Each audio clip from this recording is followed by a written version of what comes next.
Hello everyone, welcome to Deep Sight. We will take you on a journey through historical time and space. In the past few videos, we have introduced you to the medieval history of Europe. I believe you have a good understanding of the major European countries established mainly by Germanic barbarians after the fall of the Western Rome. The history of ancient civilizations continues to be a process of barbarism destroying civilizations and then rebuilding stronger civilizations on the ruins. So did you know that before Greece and Rome, which we praise as the peak of ancient civilization, they were also barbarians in the eyes of other civilizations? Today we will give you an in-depth exploration of Carthage, a country destroyed by barbaric Rome. The name Carthage may not be familiar to many people, but it occupied a pivotal position in ancient Mediterranean civilization. As an important city-state established by the ancient Phoenicians in North Africa, the history of Carthage can be traced back to the 9th century BC. This country, which was almost the same time as ancient Greece, passed through like a meteor in the long history of the later years. Let us capture for you the traces it once left. Let's talk about North Africa first. North Africa in the real world is very different from the Africa in most people's minds. The movies you have seen, Casablanca and Rommel, the Lion of Africa, these stories all took place in the mysterious North Africa. North Africa is not Africa in our traditional sense. It is closer to Mediterranean civilization. North Africa refers to the northern region of the African continent, customarily the vast area north of the Sahara Desert, including Egypt, Libya, Algeria, Tunisia, Morocco, and other countries. The demographic makeup of North Africa is very different from the traditional black African countries south of the Sahara. More than 70% of the population in North Africa is Arabs of Semitic descent, and the rest are mainly ethnic minorities such as Berbers. They are closer to the populations in Europe and Central Asia, and are very different from the population structure in other parts of traditional Africa. North Africa differs from sub-Saharan Africa in culture, population composition, and resource use, partly due to geographical and historical factors. The Sahara Desert is the hottest desert in the world and the largest desert in the world. It is located south of the Atlas Mountains and the Mediterranean Sea, about 35 degrees north latitude, and about 14 degrees north latitude, 250 millimeters ISO height. To the north, it stretches from the Atlantic coast in the west to the Red Sea coast in the east. Traversing the northern part of the African continent, it is 5,600 kilometers long from east to west, about 1,600 kilometers wide from north to south, and covers an area of about 9.6 million square kilometers. Some sand dunes in the Sahara Desert can reach a height of 180 meters, making it the largest no-man's land in the world. But areas north of the Sahara, especially coastal North Africa, follow the Mediterranean coastline. But it is an ideal country to live in. The climate conditions here are relatively good. The climate is Mediterranean type, with hot and dry summers and mild and humid winters. Cities here, such as Alexandria in Egypt, Casablanca in Morocco, Tunisia in Tunisia, etc., are rich in history, culture, and economic activities. In particular, it is rich in resources, including oil, natural gas, minerals, etc. So today, Libya, Algeria, and Egypt can all become important oil producers in the world. The existence of the Sahara Desert forms a natural boundary and barrier between North and South Africa. Not only did it affect climate, ecology, and culture, it also historically separated North African populations from sub-Saharan populations. Ancient North Africa was a place where various ancient civilizations gathered, collided, and merged. The powerful energy gathered by different civilizations in the process of hybridization and compatibility drove the evolution of North Africa's history and made it the most active area of human social life. The ancient Egyptian civilization we introduced earlier began to form as early as around 400 BC. Crossing the Red Sea, it was connected to the Mesopotamian civilization in the Middle East. Ancient North Africa was a place where a variety of ancient civilizations gathered, collided, and merged. The powerful energy gathered by different civilizations in the process of hybridization and compatibility drove the evolution of North Africa's history and made it the most active area of human social life. The history of North Africa has gone from Egypt to Carthage and has also experienced the historical exchanges, integration, and changes of Persia, the Greek Golden Age of Alexandria, ancient Rome, and Arab and Islamic civilizations, forming a magnificent picture of the historical changes in ancient North Africa. Carthage is located in North Africa. It was a colony established by the Phoenicians around 1000 BC. It was an important city-state in the Phoenician culture. It later became an independent city-state, controlling vast areas along the Mediterranean coast and the Atlantic coastline. Phoenician culture originated in the eastern Mediterranean and is thought to have originated in Egypt or parts of the Arabian Peninsula. Archaeological evidence shows that Carthage's art and architecture were influenced by Phoenician culture, but also had certain Middle Eastern styles. Judging from the reliefs, the artistic style of Carthage is significantly different from that of contemporary Greece. The mainstream belief in Nike culture and Carthage is Canaanite culture, which worships gods such as Baal.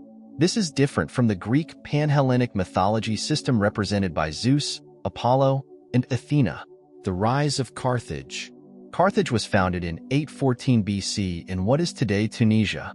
It is said that the Phoenicians borrowed cowhide land from the African natives in Bursa. After continuous expansion, Carthage became one of the richest and most powerful countries in the Mediterranean.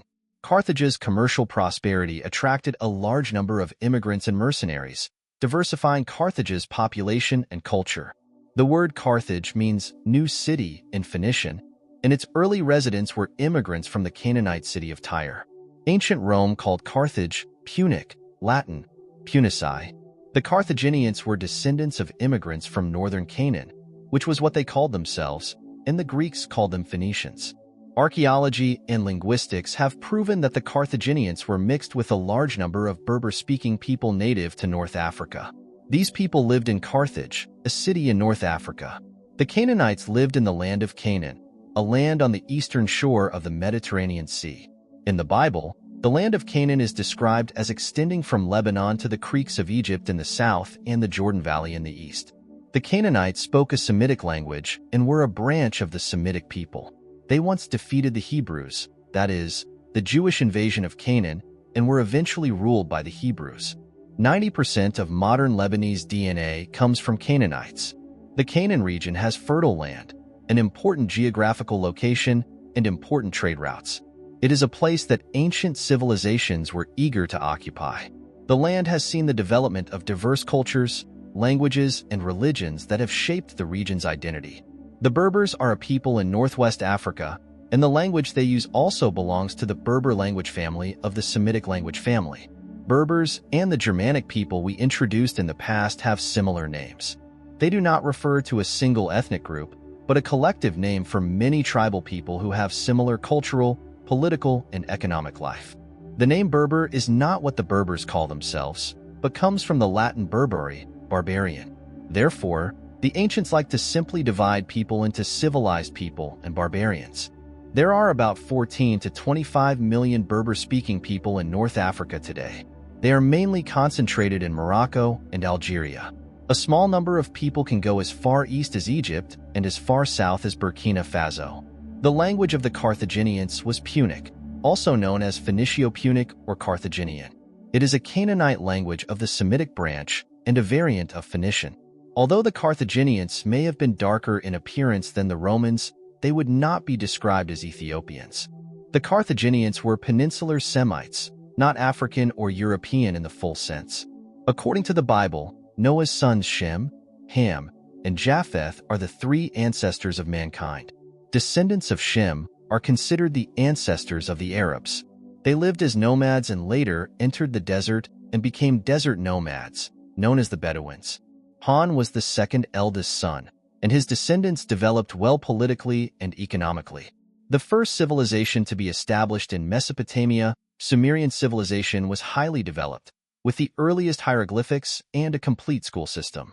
Easterners, as we call the ancestors of the yellow race, are mainly descended from the descendants of Ham. Japheth ranked third. He was smart by nature, good at arranging layouts, and liked to expand. His descendants were also nomadic at first, the so-called Aryans. They first expanded from the Middle East to the north and entered the Caucasus, and then entered Europe from there and became the ancestors of Europeans. They then entered India to the south and ruled India.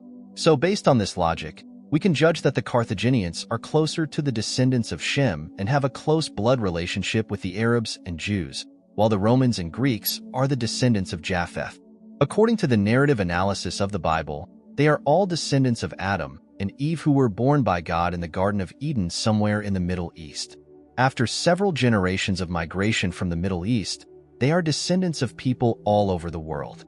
This is inconsistent with the out-of-Africa theory of evolution.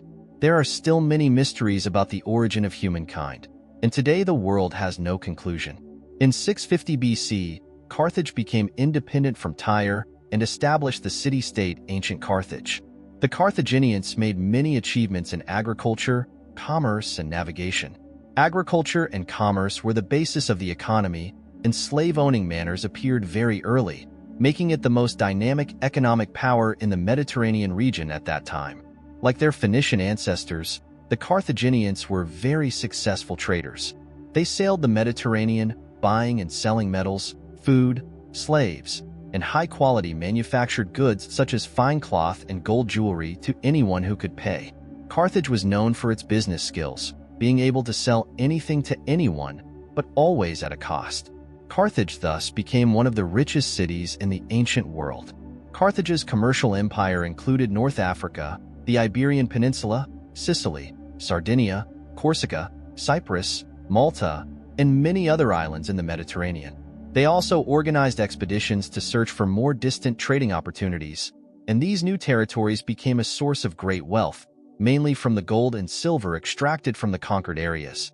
Additionally, these new territories provided Carthage with new markets to which they could export goods of their own manufacture as well as goods obtained through trade with other cultures.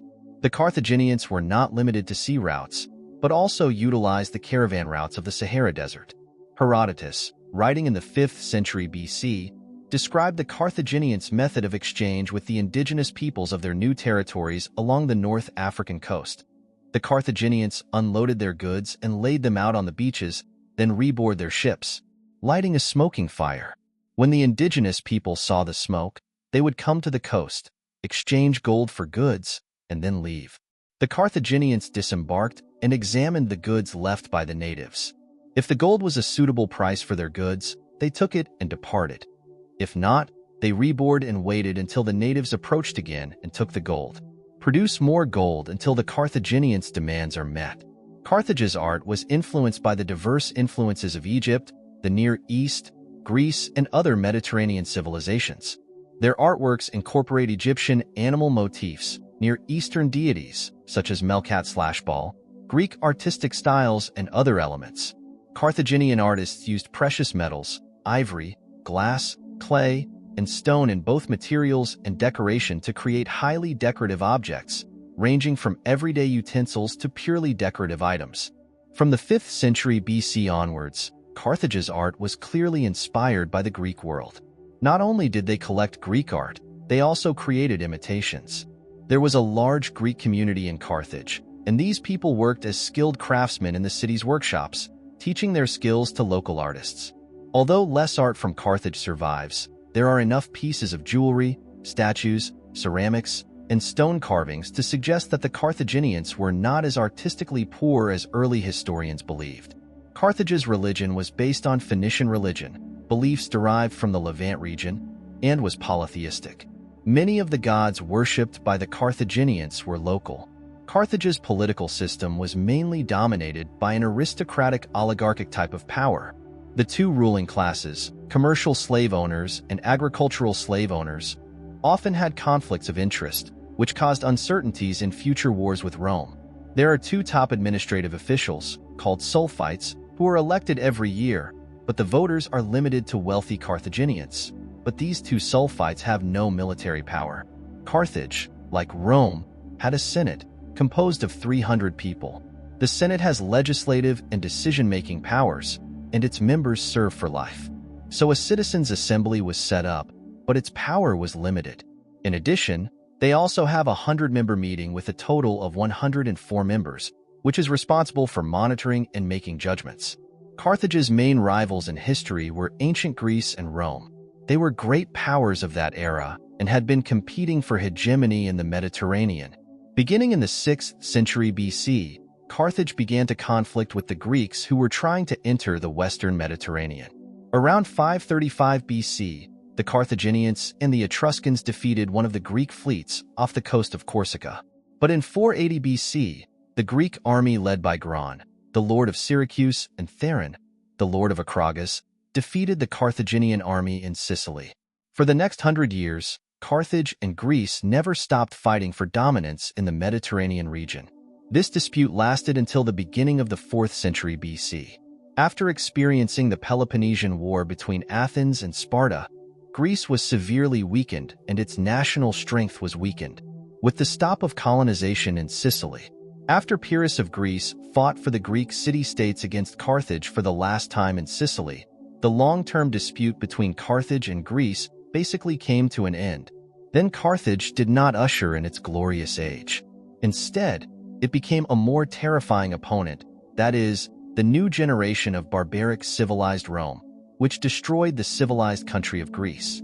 After the Roman army destroyed Carthage, a new city was built near the original site of Carthage and became the capital of the Roman province of Africa. In 439, the Vandals captured Carthage, and it became the capital of the Vandalan kingdom. In 533, it became a dependent territory of the Eastern Roman Empire and became an important cultural center of the Eastern Roman Empire. It was completely abandoned in the 7th century due to the wars caused by the rise of the Arab Empire. The history of Carthage is full of magical and tragic colors. The stories between them and Rome are passed down to this day. The most civilized hero among them was born in this war. He is the famous king of war, Hannibal. Dear friends, thank you for accompanying and watching. This is our content for this issue. We will continue to introduce you to the decline of Carthage and the war between Hannibal and Rome in detail in the next issue. You are welcome to leave a message and subscribe, communicate and discuss together, learn and make progress together, pursue the truth of history, and foresee a bright future. See you next time.